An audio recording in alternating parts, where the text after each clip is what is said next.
Hello everyone, today in this video we'll be discussing the first module of RPA, okay, Robotic Process Automation, and the subject code is 18CS745.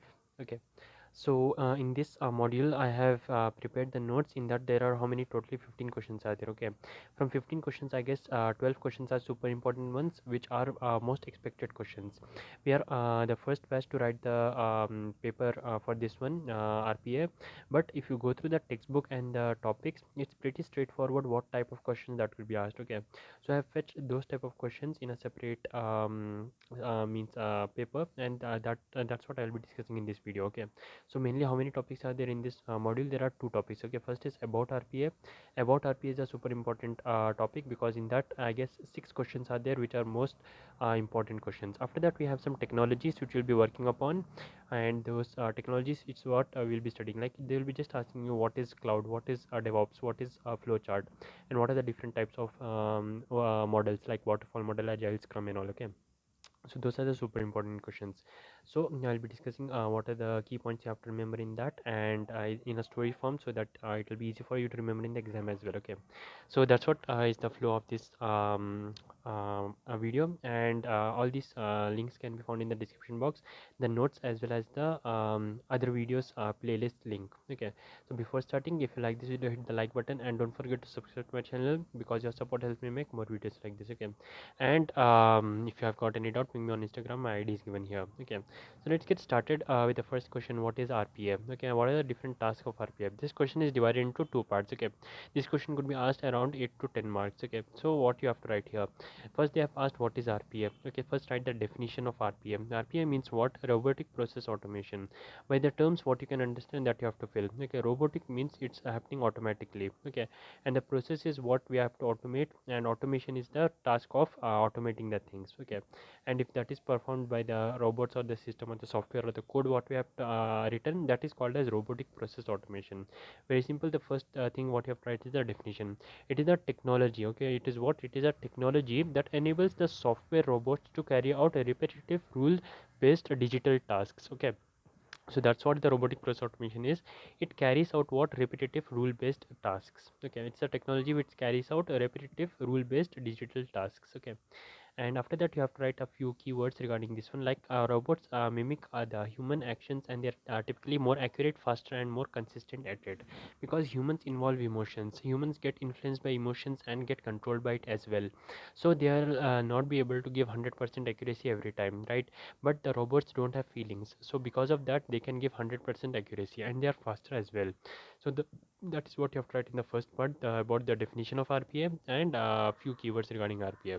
After that, the next question they have asked is what are the different tasks of RPA. Okay, tasks of RPA means there are few tasks performed. Suppose that you are sitting in an exam hall and you want to copy. Okay, so what you do, you tell your friend to send me a website link where you have the code. Okay, means suppose that you are sitting in the exam hall and your friend is sitting at home. Okay, by some Bluetooth device or something, you are talking with your friend. Okay, and you are telling your friend that send me a website where the answer is present. Okay, your friend will be starting to send the website.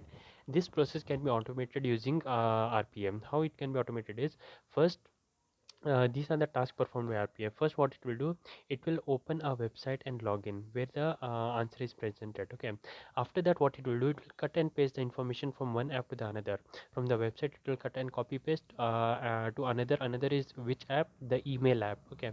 So it will copy paste to the email and it will send it. When you get the answer in the email in your phone, what you will be doing is you'll be storing it in database. Okay. Storing in database means you'll download the email attachment and you'll be storing in your phone database. After that, you will be extracting the content from the forms or the documents. Whatever the content is present, that you will be extracting, and then you will be seeing what is the content present. Okay, after you have extracted, you will be able to see what is the content present, and by using that, you will be calculating and doing the workflows, means finding out your answer. So again, revising what happened, you called your friend, and your friend, what he did, he logged into the website. After logging to the website, he just copy pasted the information and sent you an email, and you downloaded that email, saved in your database, extracted the content, and after that used the content to find the answer to the question. Fine, that is the task performed by RPA. In the story form, you have to remember, whenever they ask you the task performed by RPA, remember the exam hall story. Okay, Like that, moving on to the next question, which is what are the flavors of RPM? How many flavors are there? Three flavors are there. Okay, how many flavors are there? Three flavors are there. Flavors means types. Okay, so there are three types: attended RPA, unattended RPA, and intelligent process automation. Attended means what? What do you understand by the term attended? Attended means came. Suppose that this is the place A, and attended means what? The person came to the place A means he attended A, right? Like that only in robotic process automation, there is a robot here. Robot is attended means what? There's a human and robot. Human is attended by robot. Like that, both human and robot will be there. That is called as attended RPA. Whatever the task which requires the human as well as the robot to perform, that is called as attended RPA. For example, call center. In call center, when the call comes, the human understands the query of the customer and he tells the robot what to do, right? So there is a human plus robot, that is called as attended. Human attended with RPA, with robot. Okay, unattended means what? Only the robot. Okay, it is automatically performed. Like for example, the bot is triggered when the certain events happen, such as when the customer emails an invoice. When an invoice is emailed, what the robot is supposed to do is it will download the invoice, extract the content and save somewhere. So that is totally automated. There is no intervention of human in between, so there is no human attended, so it is called as unattended RPM. The last one is intelligent process automation. Very simple. In the latest generation, we use AI to make sure that it is becoming more intelligent, the RPA is becoming more intelligent, so that less humans are required to do the tasks. Okay, it will be automated. That's what the three flavors of RPM: attended, unattended, and intelligent process automation. Moving on, we have the next super important question: what is the history of RPA? So let's go back to the 1970s. In 1970s, you know what happened? There was a mainframe era. Okay, in mainframe era, what happened? A big company like IBM. Okay, what they did is they developed huge machines. Okay, those huge machines were capable of performing big calculations. Okay, so that was what happened in the 1970s. It was a super hit success. Okay, because the companies were booming up and they became IT. So at that time, what happened is these computers became very slow because a large demand was there, so these computers become very slow and they get outdated. Okay, what happened is next is the PC revolution. In PC revolution, it came in 2000. In that, Intel developed the microprocessor. Okay, small chip it developed, and Microsoft developed the operating system and the microprocessor. When these two combine, it becomes a deadly combination. It was very fast and very simple, and what it did is solved many problems. Okay, so in 2000s this boomed. Okay, in 2000 this boomed, and this boomed in 1970s. When does RPA come into our movie?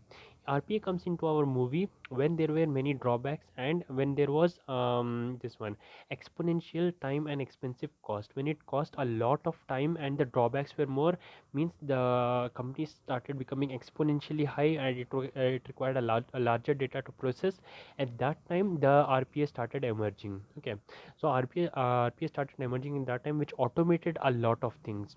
What this gave is a nice boost to efficiency and effectiveness. Okay, so it became very more effective than the previous case. RPA did that when the companies became more expensive in the costs and the time. Okay, so after the financial crisis, the companies were looking for new technologies to reduce their cost and improve their efficiency. They were looking for what?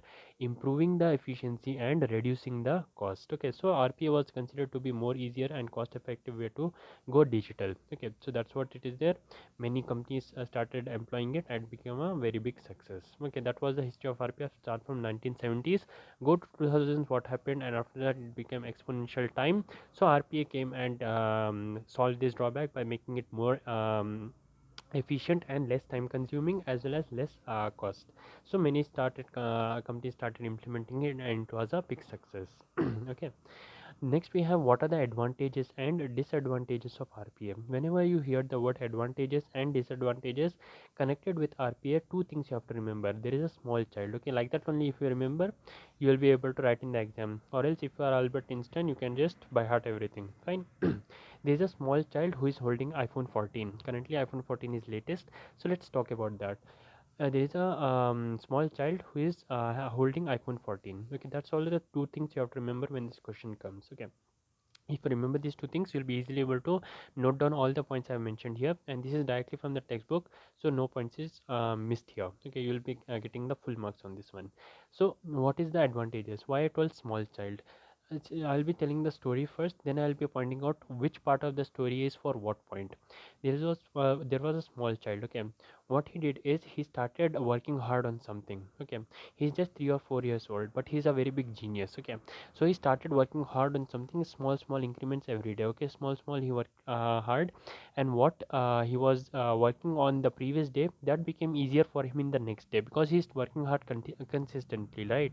So whatever you work consistently upon, previous day it was hard for you, the next day it will become more easier for you. Okay, then like that he did many times, and he reached a level where he became matured, like 14 years. He did it for 10 years, and now he's 14 years. Okay, now he's aware of the rules and the regulations, what apply upon the taxes and the legal documents and all he knows, and he's complying with that. Okay, he does not go against it, and he's complying with that. Okay, after this much happened, what he did is he started his own business. Okay, so he started his own business, and customers started coming to him. There were many customers who got satisfied with his service, so many came in return, so he couldn't handle so many people. What he did is he hired some employees. Okay, after he hired some employees, it was a big success, and it became a large scale business for him. So he became the richest person in his society. Okay, so let me point out what are the things you need to keep in mind from this one. The first is he was when he was small, he was doing small efforts. That's the first point. Impact of small impact of small improvements. Okay, the small improvements which you make in RPA, that might be very less. For example, just 10 or 20 seconds time, if you save, one employee saves 10 or 20 seconds of time in copy pasting if he uses RPA, because RPA is automated, right? So it will save him 10 or 20 seconds.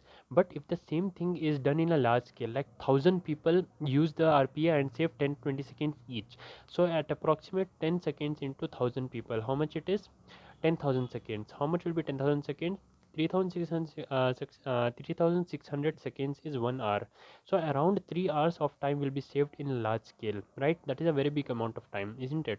So that's what happens when we use RPA in large scale. So what he did is he made small improvements which gave him better results. Okay, that was the first point. The second point is relatively easy, means what the task he performed the previous day, it became easier in the next day.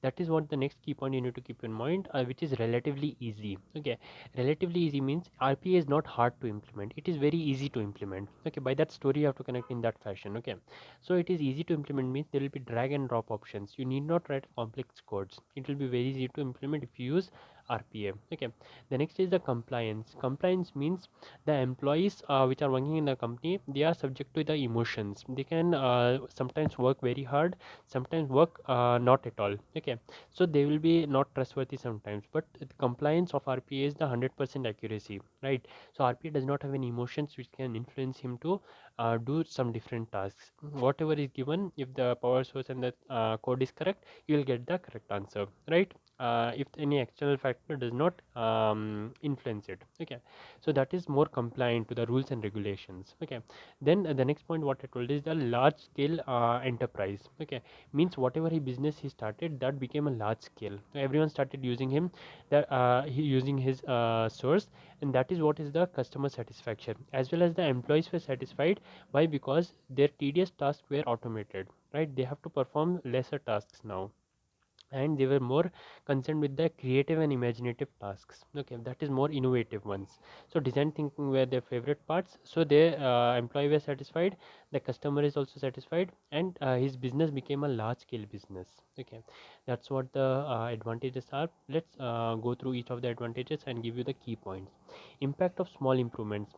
10-20 seconds who saves, it's a very trivial issue, but in the large scale it makes a huge difference. RPA makes a huge difference. Okay, so that was the first point. Second is relative ease of implementation. It is relatively easy for anyone who wants to implement. It does not require coding. Setup part is super simple and very less time consuming. Compliance, while the employees are usually diligent and trustworthy, they do make mistakes, but that's not an issue with RPA. Customer service, customers are satisfied. Nowadays people want quick and accurate responses. With RPA this is possible, but with humans it's very hard, right? Because they get influenced by emotions. Next is the employee satisfaction. Employees are satisfied because they are not spending the time on tedious activities, but more in design thinking, creativity, and innovation. The result may be less turnover and higher productivity. Okay, wide application, it's very well widely used as well as scalable. The next is the data quality is improved as well as the digital transformation happened. Right, when the large scale happened, obviously the person will be implementing a digital website in which he will be implementing RPA, right? And the quality is also improved since it's performed with a computer. The accuracy is very higher than the humans, because humans perform errors and the computers perform far lesser errors than humans. Fine, those were the advantages. What was the second thing? What was the child holding? I told iPhone 14, right? That was about the disadvantages. So let me give you a story about the disadvantages. How do you remember disadvantages? Is first remember iPhone 14. Okay, so what comes to your mind when you hear the time iPhone 14? The first is the cost comes to your mind. A very big costly phone, right?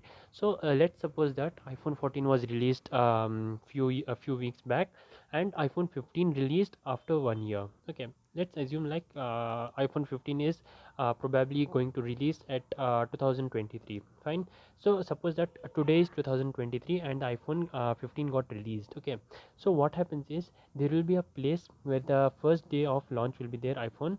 Everyone will go and purchase that phone from that spot, right?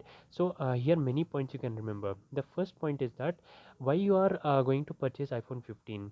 The first is because iPhone 14 became old. Okay, iPhone 14 became old is nothing but it is not upgraded, which means it is old ones. Okay, that's the second point. Okay, coming to the third point, when you go to that spot, okay, there will be many people there, right? So you need to get that iPhone at any cost. That will be your expectation. That's the third point you need to keep in mind. Expectation. Okay, let's note it down. EXP expectation will be there that you will get the iPhone, and also that there will be some limitations, like it's not compulsory that you will be getting the iPhone. There will be chances that you might not get the iPhone also, but you will be going with very big preparation. Like you'll be carrying some hammers with you so that the people who are standing in front of you, you will just kill them and go and get the first iPhone, right? That's the preparation you will be doing. Then the next point is there will be security so that those things does not happen, right? And there was one more disadvantage which I'm not getting right now, but when I will be revising from the notes, I'll be telling you what it is. Okay, so remember this story. iPhone 14 when you got, it was very costly, and iPhone 15 got released, so iPhone 14 became very old. You have an expectation that you will get the new iPhone, but there is a limitation also that you might not get the iPhone. So but you did the preparation, carried some hammers, there was security to handle the crowd. Okay, so remember this story for the disadvantages of what RPA. So the first is the cost of ownership. In RPA, it is very costly to implement it by using the licenses, because each monthly or yearly you have to pay some subscription fee. It is also hard to train and maintain. It is very costly. Technical debt means, this is the thing which I was talking about. iPhone 14 became old.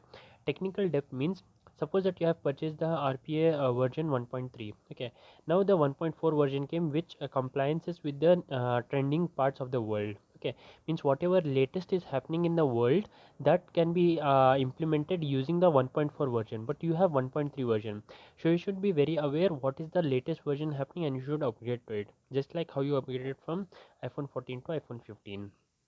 Next is the enterprise scale. So this was the point I was missing. This you can add into the story, like a large crowd came, right? That is the enterprise scale. It is very difficult to manage the large number of bots which are like in the collaboration with IT. Okay, security, like RP can, if there is a breach happened, all the RPA data will be leaked. That is one of the disadvantage. Expectation, preparation, and limitation. Expectation means you cannot expect RPA to do all the things which can lead to disappointment. If you expect that and that does not happen.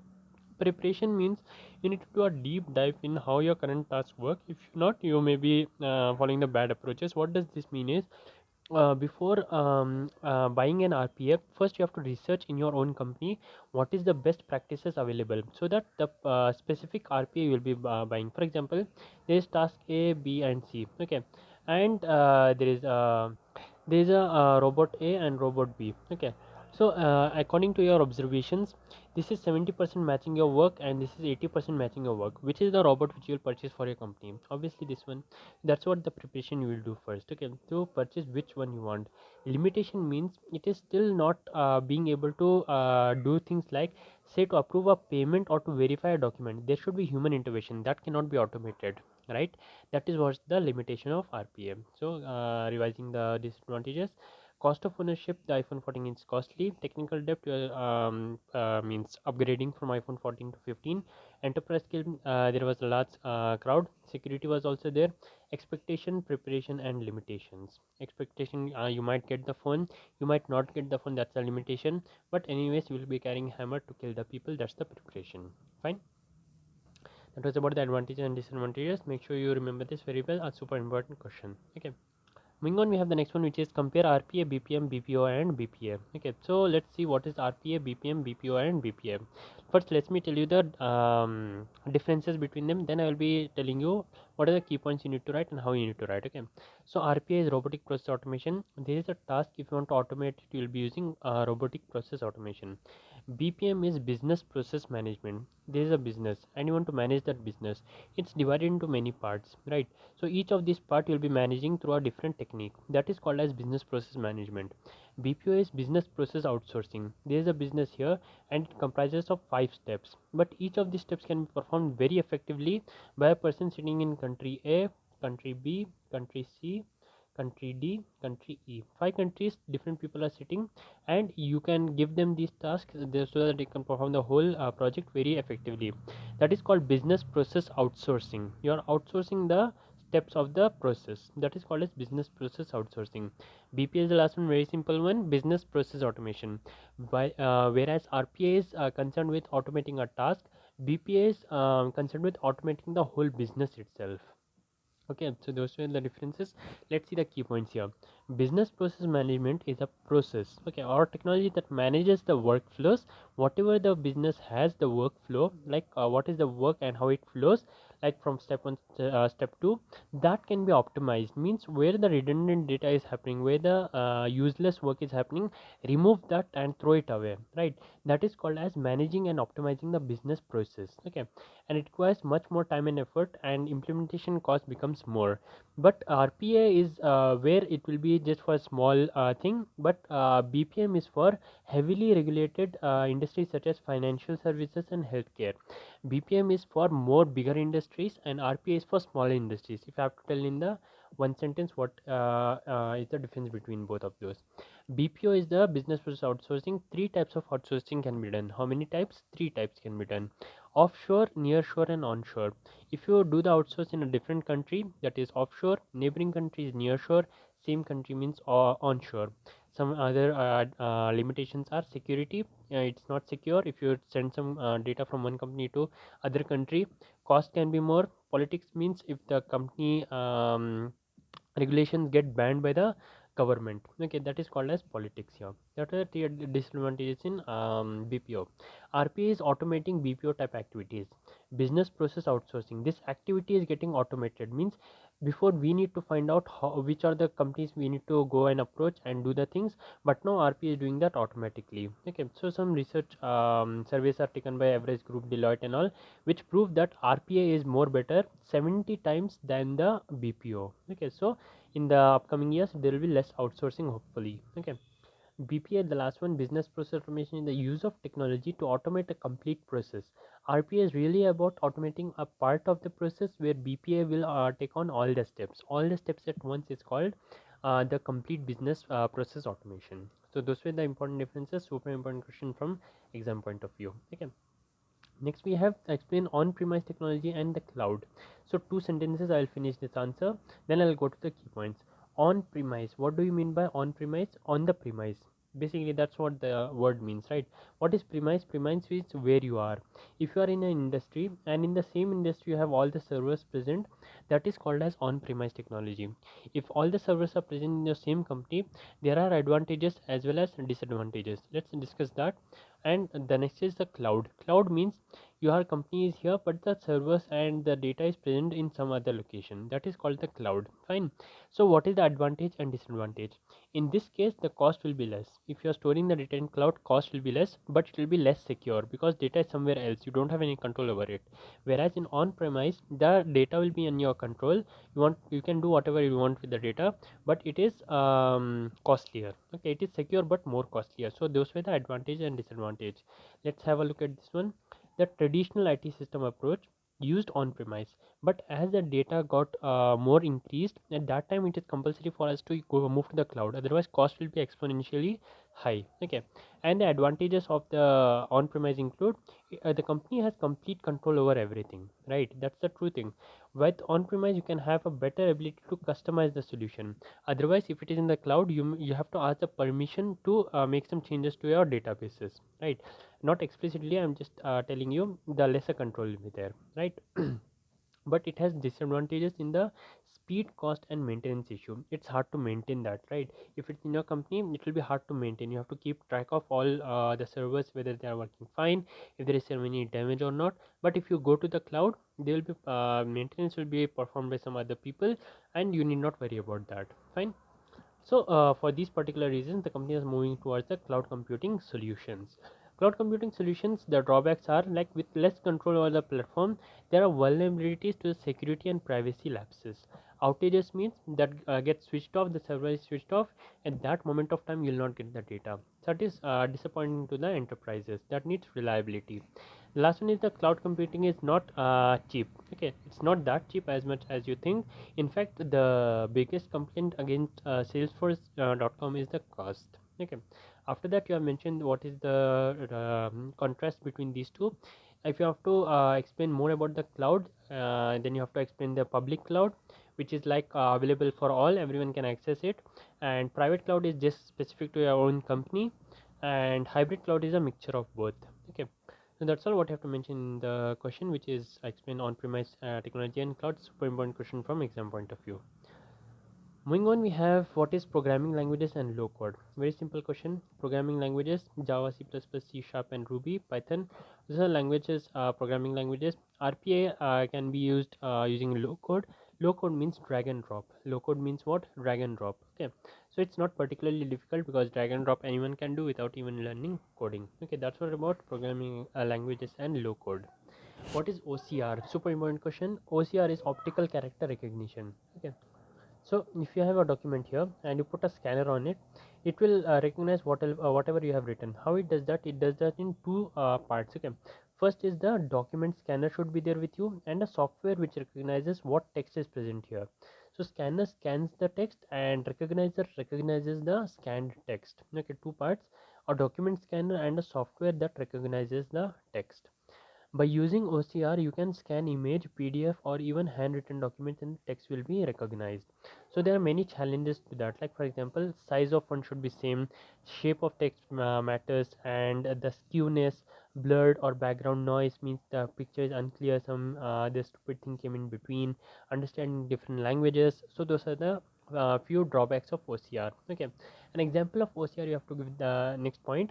Like for example, taking the person's financial background information and taking out the text from the bank receipt. Okay, so that can be done by using OCR. If the receipt is shown, all the information of the person could be extracted. That will be done very faster using OCR. Okay, so RPA will automate that same process. That is also that is written here.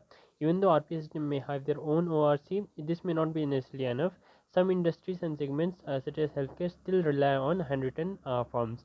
Although the RPA systems work very well with the OCR recognition, but still at some situations like healthcare or the banking and finance, the handwritten ones are only the more better ones, because OCR still can make mistakes. But if the mistakes are made in healthcare sector, it will be causing very big damage, right? So that cannot be relied much upon.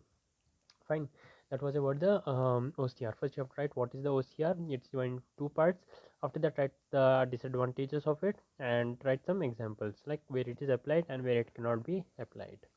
Next we have what is databases. Databases means what? Storing the data. Somewhere you are storing the data, right? That is called as database. So the first thing you need to keep in mind is when in RPA the question is asked about database, you have to go with relational database. Relational database is SQL or normal one. SQL insertion, deletion, updation, and modification, and so on. Those SQL data the RPA works very well with. Also those are the most used data. That's what the first point. RPA interacts the most with relational databases. That is what the companies use the most. And the heart of the most application is the database, which stores the data that can be searched and updated. Okay. So the dominant force in relational database that use structured data. That's the main key point here. In RPA, there should be structured data. Then only it can be processed. Okay. And for doing that, there is a easy language called as SQL that can be learned by RPA as well as B. SQL is very simple, right? So the traditional relational databases were not cheap, but when the cloud computing came as well as RPA came, the cost became very much reduced.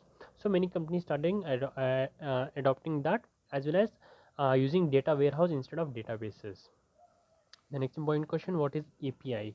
API is application programming interface. Suppose that there is two apps here. This is app which you are building and this is weather app. So in between there is an API. What it does is it fetches the data from this app and gives to you. Fetches the data from this app and gives to you. That can be automated using API. RPA. The APIs can be automated using RPA by using few lines of code to make data request. The most commonly used one is REST, which is representational state transfer. So implementing API is not that easy. It requires people having technical background. But there research is happening and the advances are happening to make it more easier for the people who don't know how to code or without much technical background. So the advances are happening to deliver the advanced APIs as well as it can take time and require complex integration. Okay, that was about the API. I have to define how RPA works with APIs. Next, how RPA works with AI. By using AI, we can make the RPA more smart. But as of now, there is no task like that requires RPA to become smart because it's just a repetitive task which can be implemented in RPA without using AI also. But if you want to implement, you have to keep in mind few things like machine learning. It is the concept of making the model learn the trends and apply in the upcoming inputs. Okay, deep learning is more next level of machine learning in which neural networks are involved.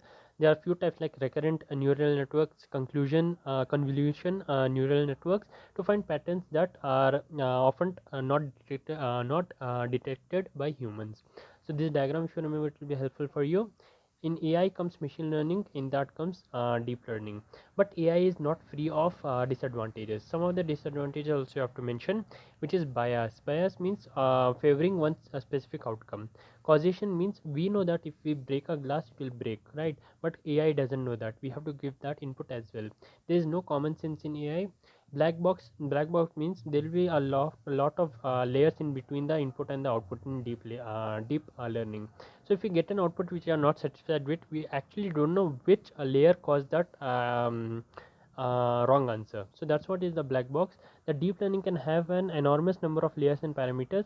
This means that it can be nearly impossible for a person to understand why the model is generating certain results.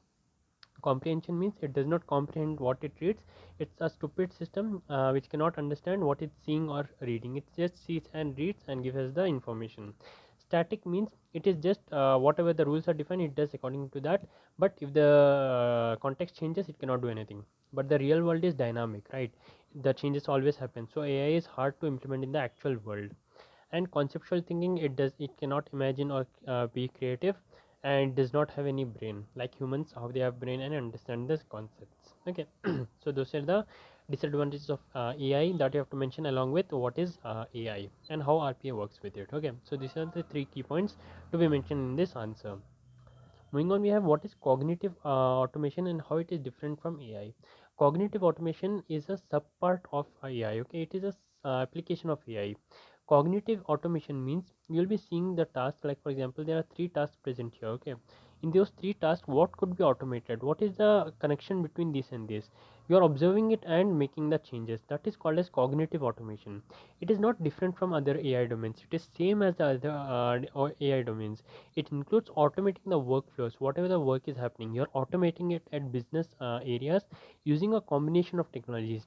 Here, one extra thing what you will do is you'll use the different technologies present and then automate it. Like for example, speech recognition and NLP. Okay, by doing this, you can reach the goal like replicate human actions as best as possible. Instead of just replicating it, you'll be doing in as best possible way, because you are getting to know the trends and patterns present here, isn't it? So and that's all how it is different from cognitive automation and AI. In AI, it happens in a much more next level. In cognitive automation, it's just concerned with the business process. Okay. Next, we have super important question: what is Agile, Scrum, Kanban, and a Waterfall? Okay, so Scrum is a sub part of AI, subset of AI, where there are iterations done in quick sprints. Then comes the question: what is Agile? Agile means do some change. If it does not work, come back, do again change, and see if it works. Again, come back and keep doing again. If this happens in quick sprints, that is called as Scrum. If it does not happen in quick sprints, it happens in incremental and iterative development. It's called as Agile. What is a Kanban? Kanban means it's a visual data set. Okay, means some visuals will be there by using which you will be automating stuff. That is called as Kanban. And Waterfall means there will be like steps defined here, and that will be fixed for the whole project. Step 1, they should finish, then only it will go here. You should finish, it will go here, and no changes will be entertained in between. If any changes comes here, that cannot be done, otherwise the project has to be restarted from step 1. That is called as waterfall model. Okay. Next super important question: what is DevOps? It comprises of two words, dev and ops. Dev means developing something. Op means all the operation services, like for example administration, database administration, network engineer, security expert, operation staff. All these operations that can be that is concerned with the development part, the optimization of that. Okay, DevOps means there will be few steps which will be automated, and those will be made more efficient. That is what is called DevOps. Okay, and it uses agile development approaches. It has proven effective with working with cloud computing environments. So currently DevOps is working very much efficient with the cloud computing environments.